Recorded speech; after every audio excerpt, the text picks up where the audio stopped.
Então, devido ao avançado da hora, a gente vai diretamente para a mensagem, no telão, tema desta manhã, pacificadores, parte 9. É correto ir ao tribunal?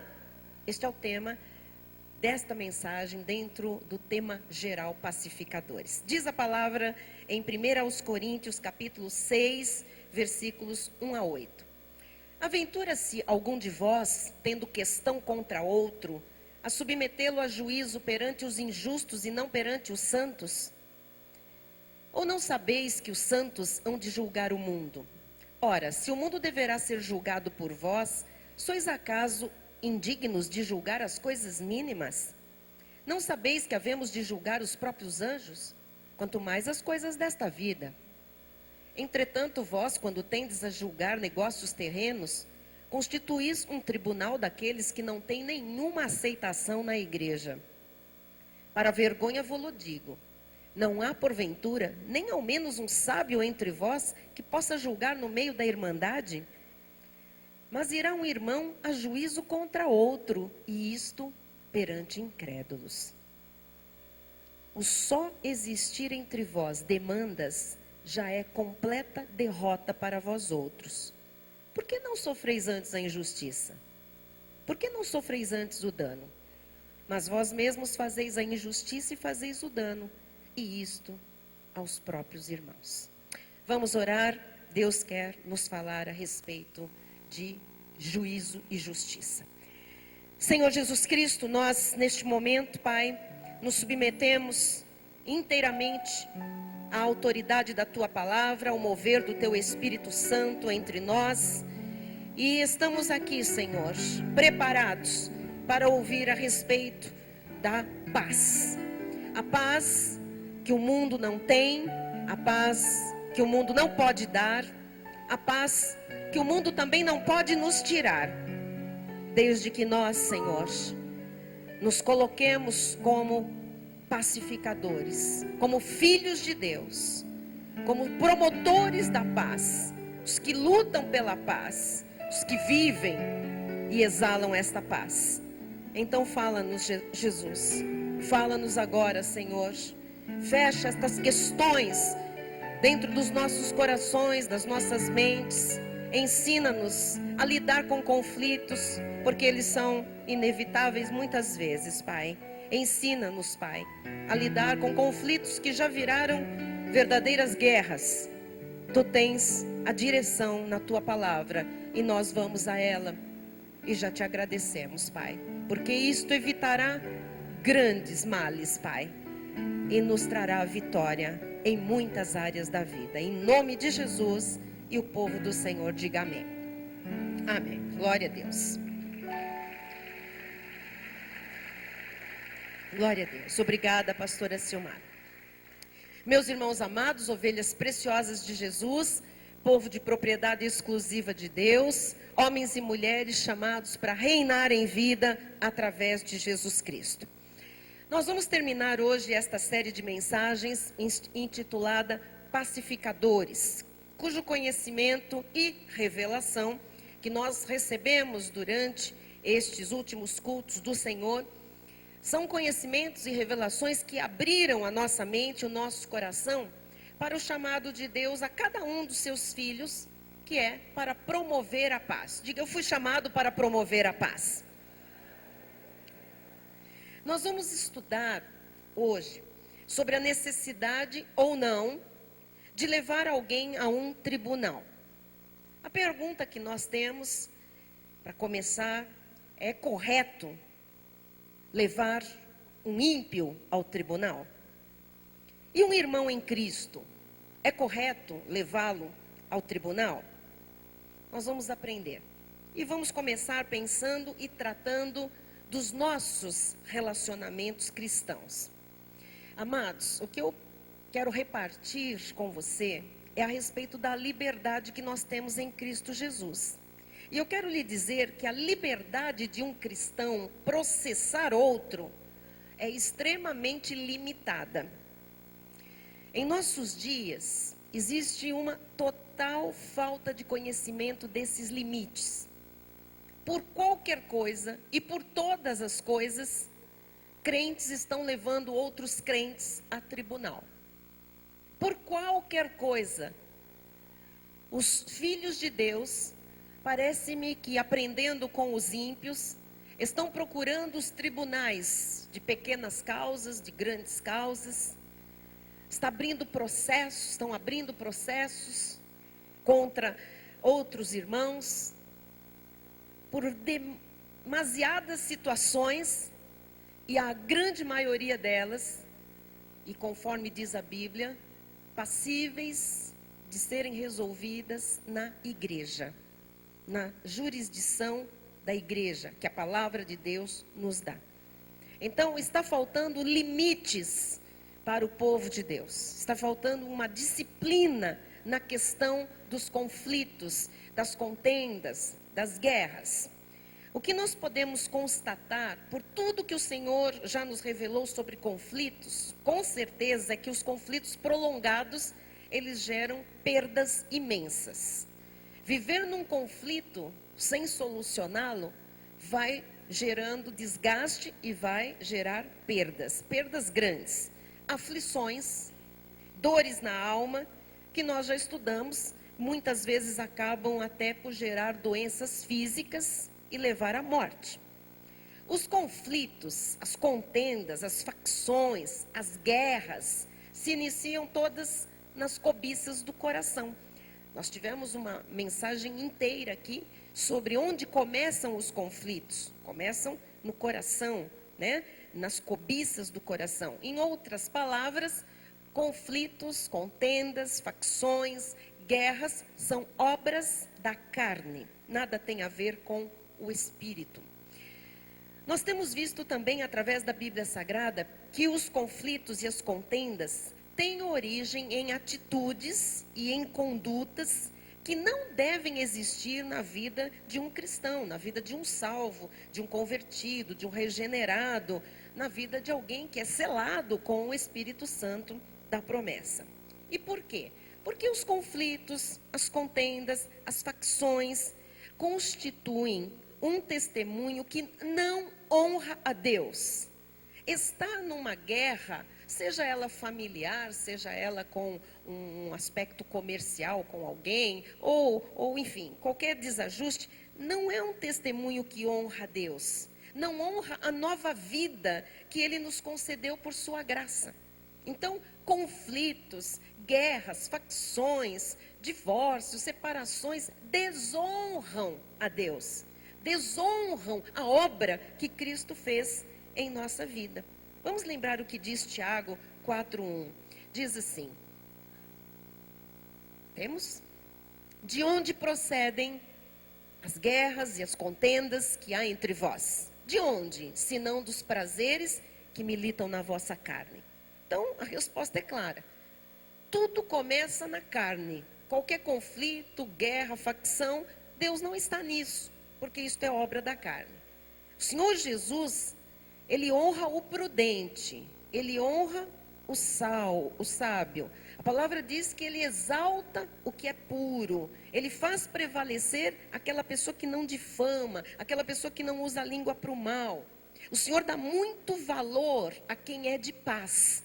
Quem é de paz é exaltado por Deus. Quem é de paz, quem promove a paz, quem busca esta paz, quem luta pela paz, tem privilégios manifestados em sua vida da parte do Senhor. Ele diz em Salmo 15, 1-3 e o 5: quem, Senhor, habitará no teu tabernáculo? Quem há de morar no teu santo monte? Quer dizer, quem vai estar íntimo de Deus, na comunhão, no privilégio da presença do Senhor? Diz o versículo 2: o que vive com integridade, pratica justiça e de coração fala a verdade. 3: o que não difama com a sua língua, não faz mal ao próximo, nem lança injúria contra o seu vizinho. Diz o versículo 5: quem deste modo procede, não será jamais abalado. Então veja que a paz, promover a paz, não buscar conflito, não buscar contenda, protege você, preserva você. Então o Senhor diz que você não vai ser jamais abalado. Então, isto aqui é o resultado de quem busca a paz, quem quer solucionar os conflitos, não quer permanecer nas guerras que geralmente existem, não é? Então, conflitos emperram a vida. Conflitos não deixam crescer, não deixam avançar, não deixam progredir, não deixam prosperar. O apóstolo Paulo disse em Efésios capítulo 4, versículo 15: mas, seguindo a verdade em amor, cresçamos em tudo naquele que é a cabeça, Cristo. Então assim, é para seguir a verdade, não a confusão, o disse-me-disse, o mas não é bem assim, eu acho que falou, mas não sei se falou, ou então eu falo que falou, mas não falou. Eu tenho que seguir a verdade. Isto é, quem tem Jesus, é a vida de quem tem Jesus. E aí a gente cresce em tudo. Cresce no amor, cresce na paz, cresce na segurança, cresce na alegria, cresce na convivência saudável, cresce nos negócios, cresce nos sonhos realizados, cresce, né? Por quê? Porque nós estamos fazendo do nosso testemunho um testemunho digno da obra que Jesus fez em nossa vida. Então, em um conflito, Deus não permite que se transfira a responsabilidade para o outro. Triste coisa é quando começa a hora da acusação num conflito. Não, isto eu fiz assim porque ele fez assim. Não, isto eu fiz porque ela fez assim. Não, se ele não tivesse feito... Amados, volto a repetir o que eu já falei aqui inúmeras vezes. A nossa atitude não tem nada a ver com a atitude do outro. Cada um vai dar contas a Deus de per si. Eu não posso baixar o meu nível porque alguém baixa o nível comigo. Eu não posso entrar na carne porque alguém está na carne me desafiando. Então assim, eu é que respondo diante de Deus. Eu não posso justificar minhas atitudes pelas atitudes do outro. Então isso é muito importante. Quando a Bíblia Sagrada fala desta questão de conflitos, ela explica, olha, cada um tem que assumir a sua parte no conflito. Cada um tem que assumir aquilo que fez, aquilo, enfim, pelo qual é responsável. Então, se há erro, se há uma quebra de palavra, por exemplo, se há prejuízo moral ou se há um prejuízo financeiro, é preciso arcar com a responsabilidade. Jesus disse em Mateus 7, 3 a 5, por que vês o argueiro no olho de teu irmão, porém não reparas na trave que está no teu? É a pessoa que começa a dizer que o outro é o culpado, foi ele que causou. A pessoa tem uma trave, o outro tem um cisquinho. Ou como dirás a teu irmão, deixa-me tirar o argueiro do teu olho quando tens a trave no teu? Hipócrita, tira primeiro a trave do teu olho e então verás claramente para tirar o argueiro do olho do teu irmão. O Senhor sequer permite ou admite que os seus filhos alimentem iras. Porque as iras, você sabe, se o sol se pôr e a ira ficar para o dia seguinte, ir para o outro, ela vai virar raiva. E aí é pecado. Mateus 5, 21 e 22, diz o Senhor Jesus, ouvistes que foi dito aos antigos, não matarás. E quem matar está sujeito a julgamento. Nós sabemos disso. Eu, porém, vos digo que todo aquele que sem motivo se irá contra seu irmão estará sujeito a julgamento. O Senhor já coloca a ira no mesmo patamar da morte. E quem proferir um insulto a seu irmão, olha só se muita gente não está nisto aqui. Quem proferir um insulto a seu irmão estará sujeito a julgamento do tribunal. E quem lhe chamar tolo estará sujeito ao inferno de fogo. Irmãos, nós não podemos ter raiva no coração. Raiva de ninguém, mas muito menos de um irmão. Não é possível que um filho de Deus, uma pessoa que tenha a divina semente, que tenha a vida abundante de Jesus, se recuse a acertar uma situação, a sair de um conflito, ou que se recuse a reparar danos causados aos outros. É inconcebível. Nós somos de Jesus. Nós precisamos reparar aquilo que nós fizemos. Nós precisamos querer acertar situações, sair de conflitos. É ordem de Deus reparar qualquer dano. Se você causou dano a alguém, ouça esta manhã. O Senhor ordena que você procure a pessoa e repare o dano. Ah, eu não posso. Vá dar uma satisfação. Proponha um acordo. É isso que Deus está nos falando semana após semana. Veja em Números 5, 5 a 7. Disse mais o Senhor a Moisés. Olha só. Pode seguir. Dize aos filhos de Israel: quando homem ou mulher cometer algum dos pecados em que caem os homens, ofendendo ao Senhor, tal pessoa é culpada. Então, qualquer ofensa ao outro é pecado contra Deus. Diz mais: confessará o pecado que cometer, e pela culpa fará plena restituição. Ele acrescentará a sua quinta parte. Então, quem causava dano na lei ao outro, tinha que, além de ressarcir o prejuízo, tinha que acrescentar a quinta parte. Juros mesmo, estão entendendo? Do prejuízo, né? Lhe acrescentará a sua quinta parte e dará tudo àquele contra quem se fez culpado. Tem que acertar, tem que pagar, tem que ir lá ressarcir. Tem, Deus manda. Confessará o pecado que cometer e pela culpa fará plena restituição. Ele acrescentará a sua quinta parte e dará tudo àquele a quem se fez culpado. Isto é uma ordem de Deus. Então é muito importante. Só que infelizmente na obra de Deus há crentes que vivem na carne. Infelizmente. E acabam por fazer injustiça e causar dano aos próprios irmãos. Foi o que Paulo disse em 1 Coríntios 6:8. Ele chama esta atenção: vós mesmos fazeis a injustiça e fazeis o dano, e isto aos próprios irmãos.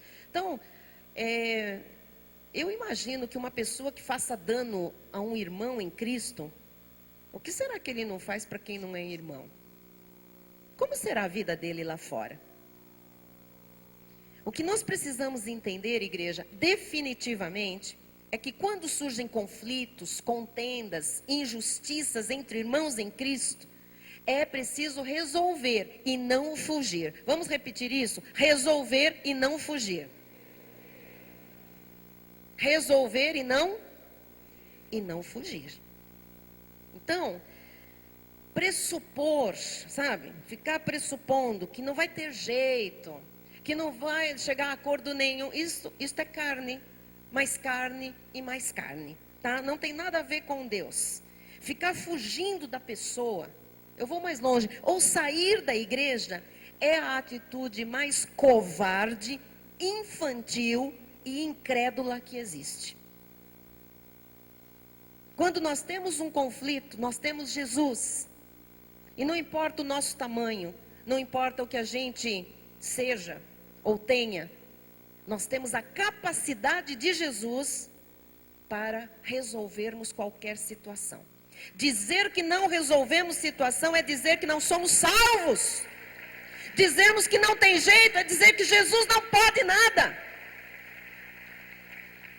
Então eu vou repetir, porque eu sei que muita gente, o diabo coloca esse dardo inflamado na mente, e alguns não se dão conta que isso vem do maligno e diz: não, eu penso que o melhor é isso. Você pensou errado, o melhor não é isso, você está pensando fora da palavra de Deus. Deus não aprova esta atitude, isto é uma atitude covarde, infantil e incrédula. E nada a ver com Deus. Questões entre irmãos devem ser resolvidas na igreja, porque a igreja tem jurisdição própria pela palavra de Deus. Amém? A igreja tem a tal da jurisprudência. E as questões entre salvos nunca devem ir para os tribunais seculares. Quem está ouvindo, diga amém. Os tribunais seculares, irmãos, não têm capacidade de resolver conflitos entre cristãos.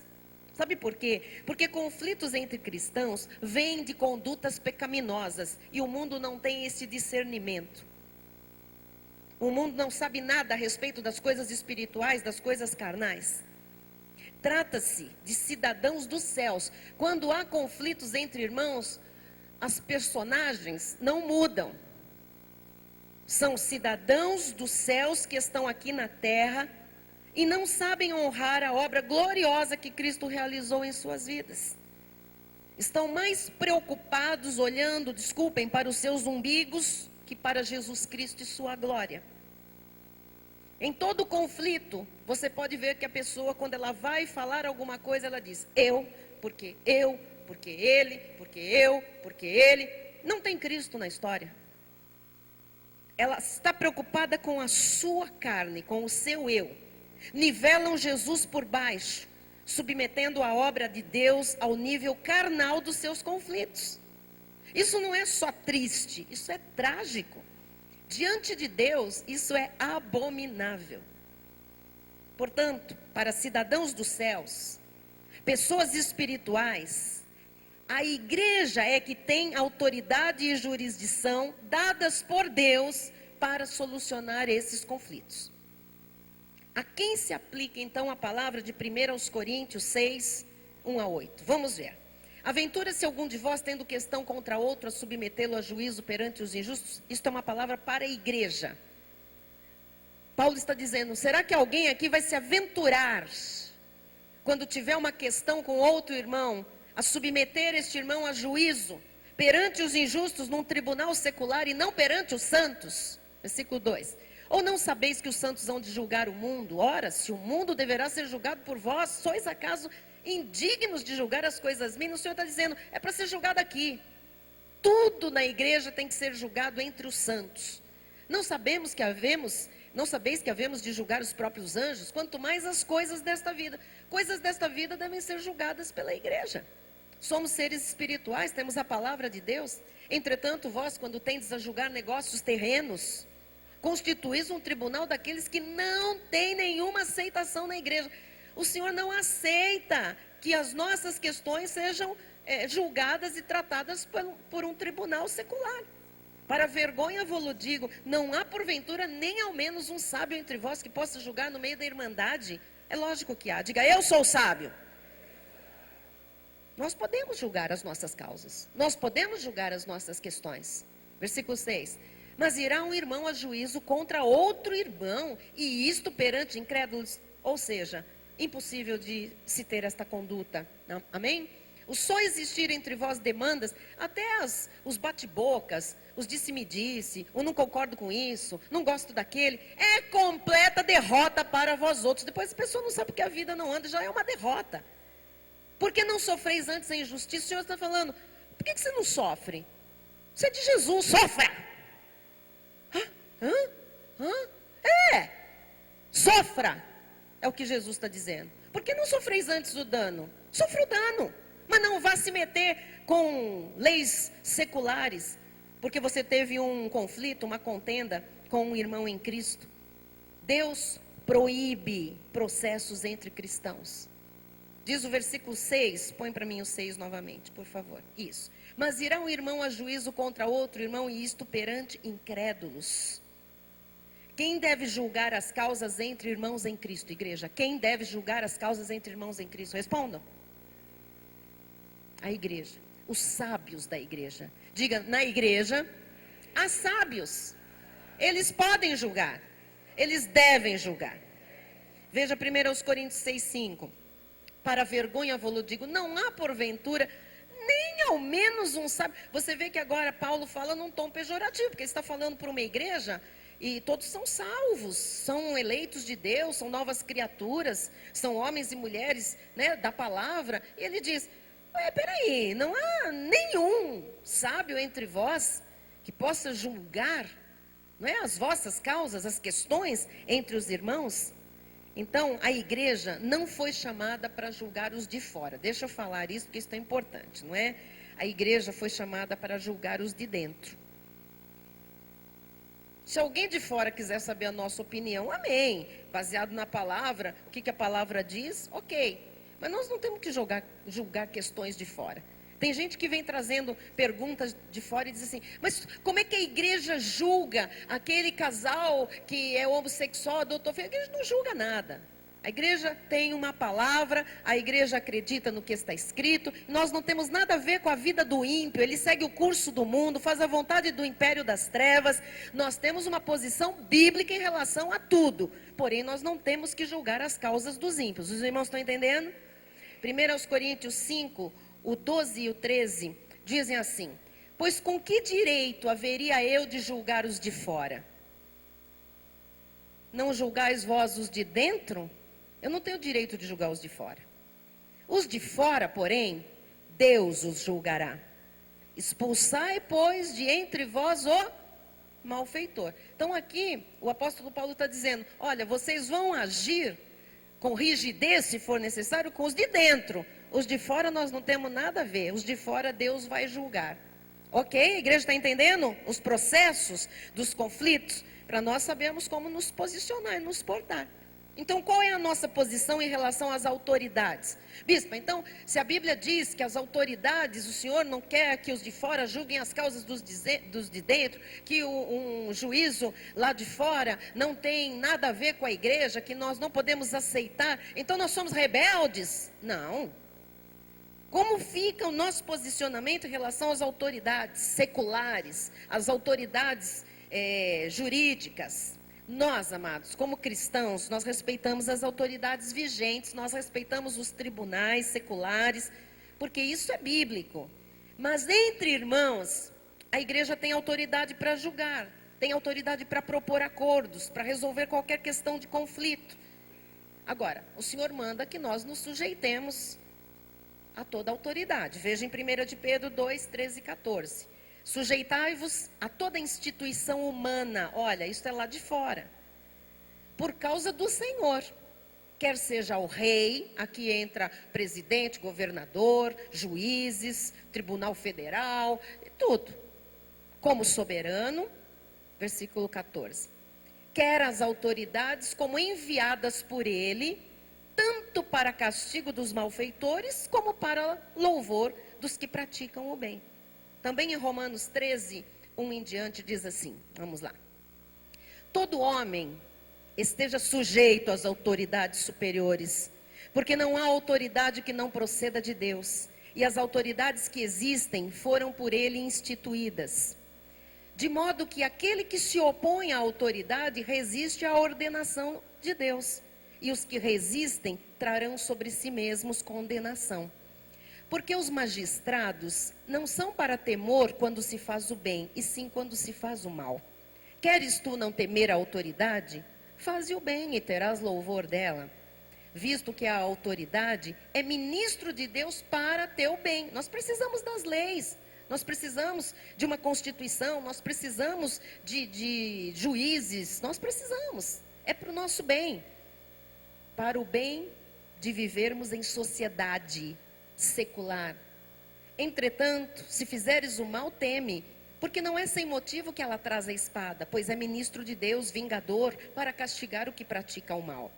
É necessário que lhe estejais sujeitos, não somente por causa do temor da punição, mas também por dever de consciência. Nós devemos andar ordenadamente na sociedade, não por medo de sermos punidos, processados, presos, mas por questão de consciência. Temos um testemunho, somos de Jesus, somos cidadãos da nossa pátria, né? Por esse motivo também, pagais tributos, tem que pagar, viu? Porque são ministros de Deus, atendendo constantemente a este serviço. Pagai a todos o que lhe é devido, a quem tributo, tributo, a quem imposto, imposto, a quem respeito, respeito, a quem honra, honra. Então, nós respeitamos as autoridades seculares, mas nós estamos tratando de conflitos internos da Igreja de Jesus Cristo. Questões espirituais, questões carnais devem ser dirimidas dentro da igreja. O apóstolo Paulo, certa vez, foi levado a um tribunal secular. E ele não é porque era Paulo que desrespeitou o tribunal. Ele teve que respeitar o tribunal, se submeter ao tribunal, se submeter ao julgamento. E ele, como cidadão, ele pôde apelar para uma instância superior. Uma vez que ele estava dentro do contexto secular, ele podia apelar para a instância superior. Veja que ele fez em Atos 25, 10 e 11. Disse-lhe Paulo, estou perante o tribunal de César, um tribunal ímpio, um tribunal secular, onde convém seja eu julgado. Ele foi levado a julgamento. Nenhum agravo pratiquei contra os judeus, como tu muito bem sabes. Caso, pois, tenha eu praticado algum mal ou crime digno de morte, estou pronto para morrer. Se, pelo contrário, não são verdadeiras as coisas de que me acusam, ninguém, para lhe ser agradável, pode entregar-me a eles. Apelo para César. Olha o que ele faz. Ele diz, aqui eu não vou ter chance. Então eu vou apelar para um tribunal superior. Eu quero ser julgado por César. Agora, os tribunais não são para nós. Os tribunais são para os incrédulos, diz a Bíblia Sagrada. 1 Coríntios 6,6 diz: irá um irmão a juízo contra outro, e isto perante incrédulos? Olha, amados, nós temos que separar bem as coisas. Se nós tivermos uma questão lá fora, secularmente, nós temos o direito de apelar para César. Mas questões aqui dentro, nós apelamos para os sábios da igreja, que mediante a palavra vão nos ajudar a sair das questões, a resolver os conflitos. É isto que o Senhor está nos ensinando. Amém?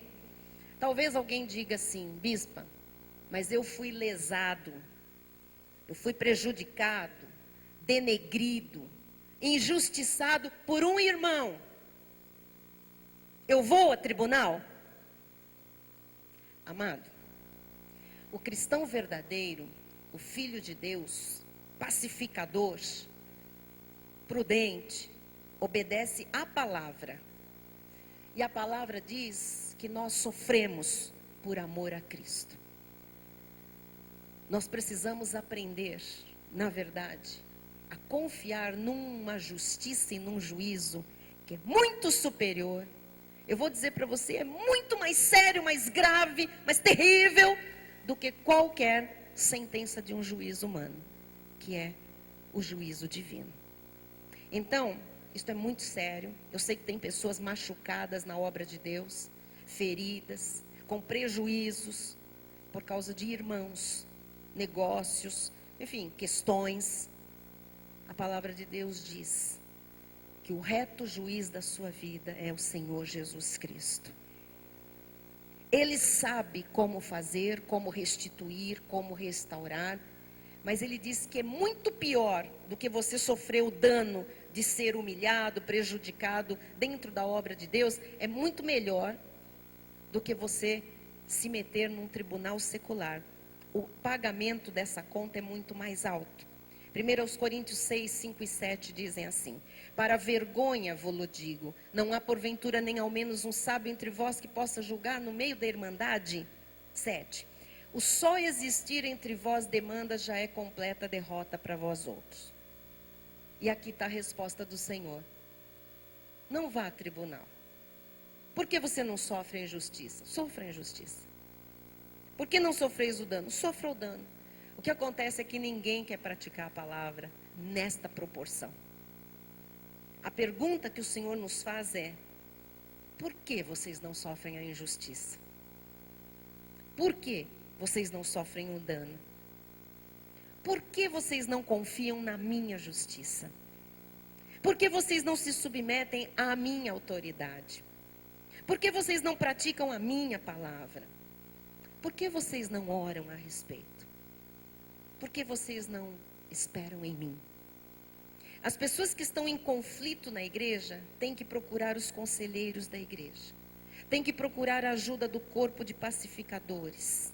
Têm que tentar a todo custo um acordo, uma reconciliação, a não ser que não sejam salvos ainda e estejam só fazendo número na casa de Deus. E eu quero encerrar a mensagem tratando de um assunto, do assunto dos conflitos, quando os conflitos vão às últimas consequências. Tipo quando o infrator, vamos dizer assim, não dá ouvidos à igreja, quando são esgotadas todas as atitudes cristãs, quando todos os passos ensinados por Jesus não foram respeitados, quando o infrator não dá ouvidos aos sábios da igreja, quando não se submete à autoridade da palavra e à orientação da direção da igreja. A Bíblia diz que esse não é considerado um irmão. Mateus 18, 17, são palavras de Jesus: se ele não os atender, dize-o à igreja, e se recusar a ouvir também a igreja, considera-o como gentil e publicano. E nós vamos ver o apóstolo Paulo também ratificando em 1 Coríntios 6, 9 a 11, ele diz assim: ou não sabeis que os injustos não herdarão o reino de Deus? Aquela pessoa que não quer acertar, ele quer continuar na injustiça, no erro. Não vos enganeis, nem impuros, nem idólatras, nem adúlteros, nem efeminados, nem sodomitas, nem ladrões, nem avarentos, nem bêbados, nem maldizentes, nem roubadores herdarão o reino de Deus. Tais fostes alguns de vós, mas vós vos lavastes, mas fostes santificados, fostes justificados em o nome do Senhor Jesus Cristo e no Espírito do nosso Deus. Nós podemos ter sido tudo isso antes da nossa salvação. Agora, nós não somos mais. E, portanto, o Senhor não espera de nós, não admite que a gente bata o pé e se inclua numa destas coisas abomináveis do velho homem. Então, a Bíblia diz que não herda o reino. Não é que não vai para o céu, porque se é um irmão, é salvo, vai para o céu, mas não herda o reino. Não vive a herança do reino. Triste, né? Não vive a vida abundante de Jesus, é impedido de desfrutar da herança e das promessas. Ouça, porque agora você vai aprender o que Deus diz a respeito do ápice do seu juízo aplicado através do ministério em situações de extrema gravidade, quando não há arrependimento real, quando não há reparação do mal gerado e se persiste na insubmissão às autoridades eclesiásticas. Olha, se algo grave acontecer dentro da igreja e o infrator não se arrepender, então ele pode ser entregue ao mal. Ele pode ser entregue a Satanás para destruição. Não perde a salvação, mas será destruído. Vou lhe explicar isso com o texto no original. Em 1 Coríntios 5, 1 a 5, temos aqui a narrativa de um caso gravíssimo dentro de uma igreja. Geralmente se ouve que há entre vós imoralidade, e imoralidade tal, como nem mesmo entre os gentios, isto é, haver quem se atreva a possuir a mulher de seu pai. A mulher de seu pai aqui não é a mãe, era uma madrasta, era a esposa, era um outro casamento do pai, e um jovem tinha um caso, estava adulterando, possuindo, estava tendo relações com uma outra mulher. Não importa se é da madrasta, importa aqui que é imoralidade. Paulo chama de imoralidade. E contudo, andais vós ensoberbecidos e não chegastes a lamentar, para que fosse tirado do vosso meio quem tamanho ultraje praticou. Então o apóstolo Paulo está dizendo que a igreja está deixando passar batido, tem que ser tirado do vosso meio, porque esta pessoa praticou um ultraje contra Deus. Eu, na verdade, ainda que ausente em pessoa, mas presente em espírito, já sentenciei, como se estivesse presente, que o autor de tal infâmia seja, em nome do Senhor Jesus, reunidos vós e o meu espírito, em concordância com o poder de Jesus nosso Senhor, entregue a Satanás para a destruição da carne, a fim de que o espírito seja salvo no dia do Senhor. Ó, o que é isso? A Bíblia fala de disciplina neste texto e excomunhão de Deus, não, excomunhão da igreja. Ou seja, o infrator numa condição desta, sem arrependimento, ele é rebelde. E o infrator rebelde, ele deve ser visto como publicano, disse Jesus, como um ímpio. E ele deve ser colocado para fora, sendo impedido de ter comunhão com a igreja. O que é entregar a Satanás? Fui lá pesquisar profundamente. Entregar a Satanás significa, evidentemente, que a igreja deveria disciplinar esse irmão em pecado, entregando-o ao campo de ação de Satanás, o mundo.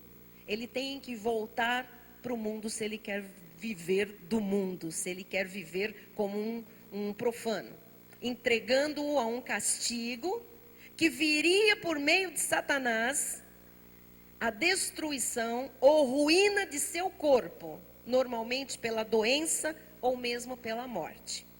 Esse termo, né, para destruição da carne, no original, ele não significa aniquilação, e sim ruína. Então, o pecado contumaz, o pecado permanente, frequentemente leva a uma punição física.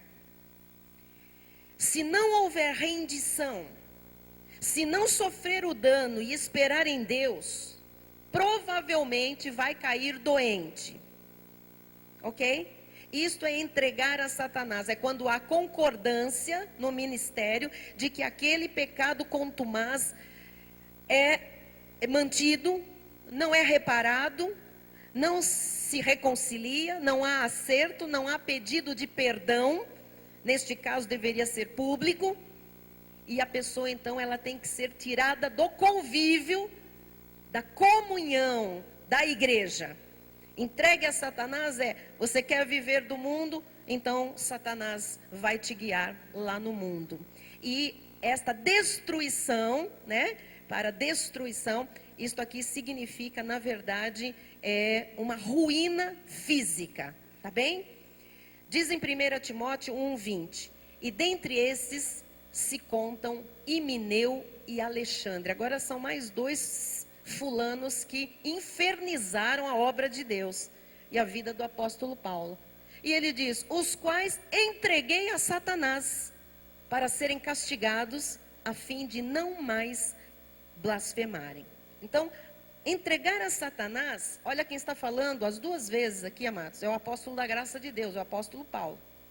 Então, são critérios do novo pacto para uma igreja. Por mais difícil que seja de se entender isso, né?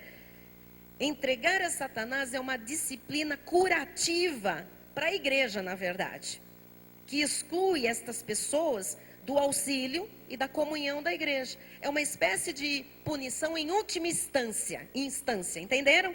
Amém? Eu sei que o assunto aqui é difícil, mas nós estamos encerrando a série e você precisa entender as últimas consequências de um rebelde contumaz. Quando a transgressão é um pecado, mas não é crime, a igreja tem jurisdição. Agora, se a transgressão é um crime, ou uma infração da lei, a igreja não tem jurisdição. Você está entendendo? A igreja pode até atuar ajudando, mas a jurisdição é do Estado. Então, quando um cristão é processado pelo tribunal secular, a igreja só pode atuar ajudando, amparando esse irmão que está sendo processado. Podemos ajudar, ver como é que ele pode resolver, mas nós não podemos interferir nisso. Amados, encerrando. Para que nada disso aconteça, é melhor, em um conflito, procurar a paz o mais rápido possível e entrar em acordo. Mateus 5, 25 e 26 nos ensina. Entre em acordo sem demora com o teu adversário, enquanto estás com ele a caminho. Enquanto você está perto, resolve logo. Para que o adversário não te entregue ao juiz, o juiz ao oficial de justiça e sejas recolhido à prisão. Em verdade te digo que não sairás dali da prisão, enquanto não pagares o último centavo. Não leve o caso entre irmãos para o secular, porque lá pode acabar em prisão. E o prejuízo vai ser sem precedentes. Somos filhos de Deus e nós devemos praticar a justiça. Um salvo vive conforme o Senhor Jesus manda. Em Miqueias 6:8, por exemplo. Ele te declarou, ó homem, o que é bom e o que o Senhor pede de ti. Que pratiques a justiça, ames a misericórdia e andes humildemente com o teu Deus. Irmãos queridos, nossas atitudes devem honrar Deus. Nós estamos aqui para reproduzir Deus nesta terra e para dar testemunho da sua glória. Portanto, devemos cultivar a cultura da paz. Usar os princípios bíblicos para lidar com todos os conflitos. Nós somos chamados para ser pacificadores. Filipenses 4:5, seja a vossa moderação, seja moderado, equilibrado, sensato, seja a vossa moderação conhecida de todos os homens. Perto está o Senhor. Eu termino esta série com o texto que eu iniciei esta série, Mateus 5:9. Bem-aventurados os pacificadores, porque serão chamados filhos de Deus. Esta é a condição de um seguidor de Jesus Cristo. Feliz o que vive em paz, feliz os que promovem a paz. Assim seja para aqueles que são de paz e para aqueles que promovem a paz. Feliz, que você seja feliz, que você seja visto como um filho de Deus. Amém? Amém. Vamos ficar de pé. Encerramos o nosso culto, passamos muito da hora, perdoem, mas eu tenho certeza que o almoço vai ser delicioso, gostoso, você vai ter uma tarde maravilhosa de paz, de alegria, de descanso, de conforto. Amém? Senhor Jesus, te agradecemos, Pai, por este dia precioso, por tudo que o Senhor nos permitiu realizar nesta manhã, Jesus. Te agradecemos por esta série de mensagens que se encerrou hoje. Obrigada, Senhor, porque nos instruíste, nos deste revelação, conhecimento a respeito de paz, de buscarmos a paz, de lutarmos pela paz, de sermos da paz, de sermos pacificadores, Jesus. Ó Deus, que cada homem e cada mulher que ouviu esta mensagem, Jesus, seja um reprodutor desta palavra, seja um reprodutor da tua paz, que excede todo o entendimento, e por isso ela guarda, ela protege o nosso coração e a nossa mente em Cristo Jesus. Leva-nos, Senhor, para uma semana cheia da tua glória, cheia da tua graça, que nós saiamos daqui, Senhor, renovados, fortalecidos no teu amor, no teu poder, e que tudo que nós colocarmos as nossas mãos, Senhor, nós vejamos, Senhor, as bem-aventuranças, o sucesso, a prosperidade, Jesus. Ó Deus, a provisão, a bênção por onde nós andarmos. Pai, que aqui estejam, Jesus, os teus verdadeiros filhos, pacificadores. Que as palavras mudem, que as atitudes mudem. Ó Deus, que os procedimentos mudem e todos a partir de agora mostrem paz, paz, paz, paz, paz, para a glória de Deus. E as famílias que vivem em paz digam amém. Amém. Glória a Deus. Aleluia. Graças a Deus. Estenda a sua mão na direção do altar. O amor de Deus, que excede todo entendimento, guardará os nossos corações e as nossas mentes em Cristo Jesus. E os pacificadores digam amém. Amém. Glória a Recebemos. Deus.